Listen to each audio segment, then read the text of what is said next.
आज market 3,238 point plus बंद हुई है और एक अच्छा कम बैक किया है मार्केट ने। मैंने सुबह भी वीडियो बनाई थी पहले सेशन के बाद, तो मैंने आपको बताया था कि उस वक्त हालांकि मार्केट माइनस थी थोड़ी सी शायद, तो मार्केट में मुझे मंदी नज़र नहीं आ रही, लेकिन करेक्शन मुझे बड़ी क्लियर थी कि मार्केट करेक्ट हो रही है।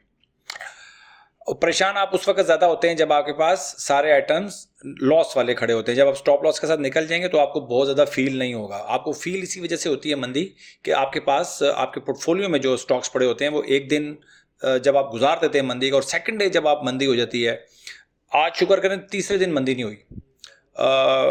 मैं शुक्र अदा करता हूँ अल्लाह का सबसे पहले, और उसके बाद जो हमारे मार्केट मेकर्स हैं उनको सब पता होता है। तो अभी वो मार्केट को चलाना चाहते हैं, जिसकी वजह से उन्होंने आज के दिन मंदी नहीं, आज के दिन अगर मंदी कर देते ना तो बहुत बुरे हालात हो सकते थे। ठीक है, तो खैर ये तो मार्केट चलती रहती है, इसी तरह चलती रहती है। देखें, सबसे पहले आज 2-3 दिन से जो हमारे म्यूचुअल फंड्स हैं उनकी सेलिंग आई थी, और मैं आपको बताता हूँ कि म्यूचुअल फंड्स की सेलिंग जब आएगी, नेक्स्ट भी जब भी आएगी ऐसे ही होगा। तो म्यूचुअल फंड्स आप दुआ करें कि म्यूचुअल फंड्स हमारे मजबूत रहें।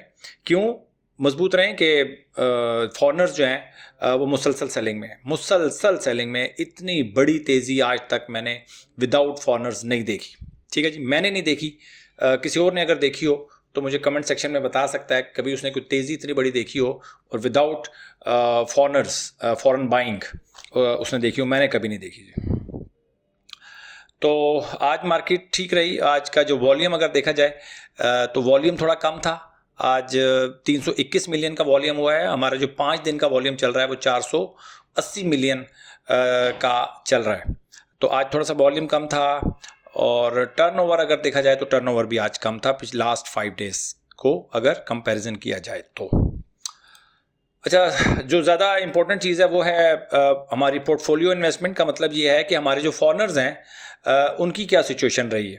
फॉरनर्स मुसलसल जो है वो सेलिंग में हैं। लास्ट 10 डेज़ का डेटा आप देखेंगे तो लास्ट 10 डेज़ में से 3 दिन उनकी बाइंग के हैं, बाकी 7 डेज़ आज का डेटा इसमें शामिल नहीं है, क्योंकि आज ये वाला डेटा जो होता है वो थोड़ा सा लेट आता है। तो 7 डेज़ सेलिंग थी फॉरनर्स की और 3 दिन की बाइंग है। और अगर हम इसी को देखें, हम 3 मंथ्स का अगर डेटा देखा जाए तो फॉरनर्स का टोटल, यानी कि आप समझ लें कि ये एक वीक की एक कैंडल है, ये बार है, एक वीक का एक बार है।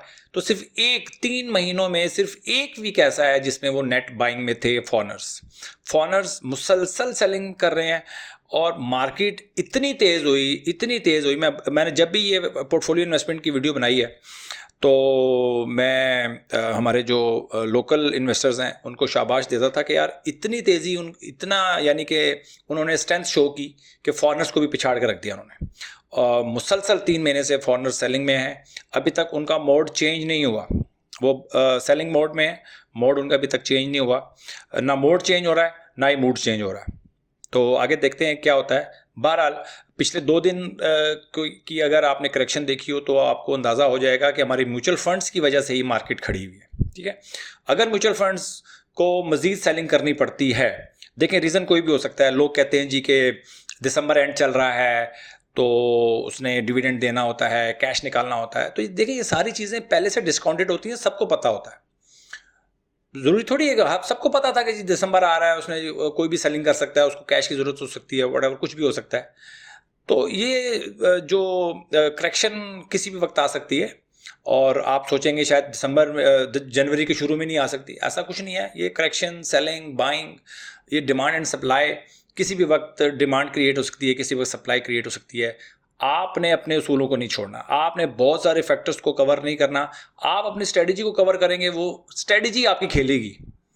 आप नहीं खेल सकते मार्केट से, आपकी स्ट्रेटजी मार्केट से खेलेगी। मैं बार बार ये बता चुका हूँ आपको कि आपकी स्ट्रेटजी ऐसी होनी चाहिए कि वो मार्केट से खेले, मार्केट के मसले मसाइल से वो निपटे, आपको प्रॉब्लम नहीं होनी चाहिए। ठीक हो गया जी। तो ये थी जी हमारी पोर्टफोलियो इन्वेस्टमेंट। उसके बाद हम सबसे पहले आज 15 मिनट का चार्ट देख लेते हैं KSE 100 इंडेक्स का। तो 15 मिनट का चार्ट आपके सामने नज़र आ रहा होगा कि मार्केट ने एक दफ़ा डिप लिया, डिप के बाद मार्केट रिकवर हो गई, और लेकिन आज जितनी मार्केट ऊपर गई थी शुरू में तकरीबन 1 घंटा मार्केट ऊपर रही, और उसके बाद फिर आधा दिन मार्केट नीचे रही, फिर आधा दिन मार्केट ऊपर रही। तो कोई ख़ास पैनिक नज़र नहीं आया मार्केट में, लेकिन मार्केट बेहतर बंद हुई आखिर में। ठीक हो गया। अब हम चलते हैं पेस की तरफ। सबसे पहले हम पेस को देखेंगे। पेस की जी आज समझ लें कि अलर्ट कैंडल भी बनी है। 59.78 इसका RSI है, 60 मानूंगा इसको मैं। और इसकी अगर आप पेस आपकी वॉच लिस्ट में है तो फिर आप इसको आज के हाई के ऊपर हम इसको बाय कर सकते हैं। ठीक है, पेस ने अच्छी एक करेक्शन दी है। करेक्शन के बाद इसके अंदर आज मोमेंटम बना है, अच्छा मोमेंटम बना है पेस का, और वॉल्यूम बहुत अच्छा था। मैंने कहा सोचा इसको मैं लाजमी मुझे डिस्कस करना चाहिए। इसके बाद बात करेंगे मारी के बारे में। देखें, मारी का मैंने अभी जो सवाल जवाब का मेरा सेशन था उसमें मैंने एक हमारे सब्सक्राइबर है उसने सवाल किया था, शायद आपने शायद ना देखें वो मेरा सेशन, तो मैं आपको बता देता हूँ कि मारी गैस, एक सब्सक्राइबर ने कुछ 10 दिन पहले मैसेज किया कि मुझे किसी ने बताया जी कि मारी 500 क्रॉस कर जाएगा 2025 तक। मारी 500 क्रॉस कर जाएगा 2025 तक, अंदाज़ा लगाएं। और उस वक्त 415-20 रुपये चल रहा होगा मेरा ख्याल है। आज कैसे उसने देखे, वो तो इसी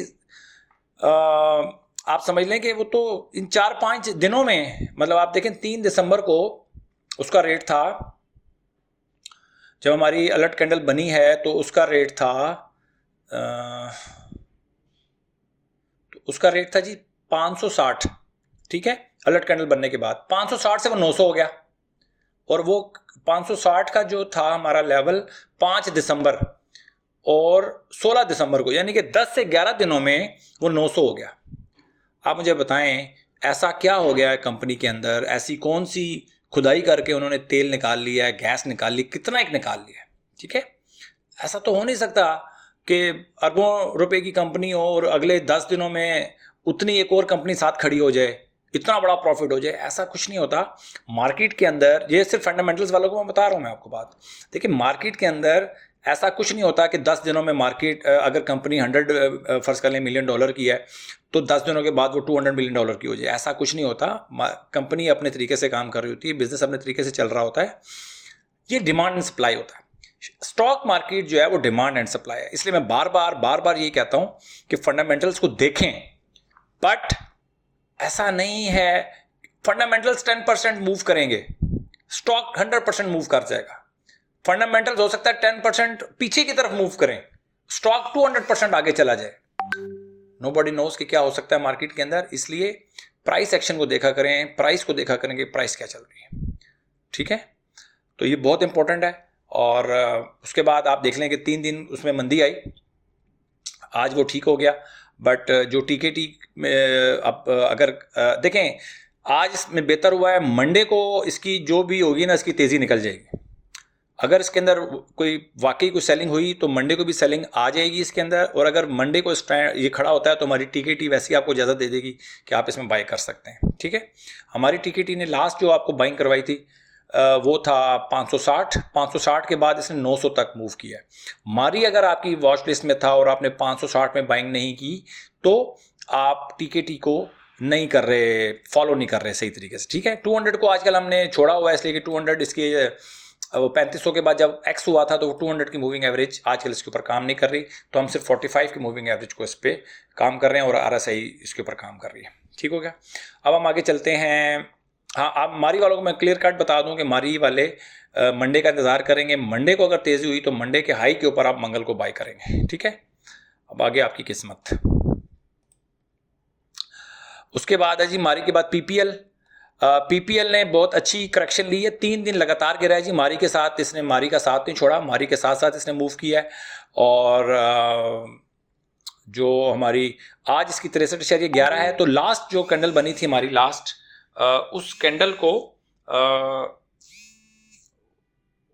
को आप वो करेंगे, उस कैंडल को आप फॉलो करेंगे। जो लास्ट वाली जो कैंडल, लास्ट डे की जो कैंडल थी उसको फॉलो, इसके हाई के ऊपर आप पीपीएल में अगर आप बाइंग करना चाहते हैं तो पीपीएल में आप उसको बाई करेंगे।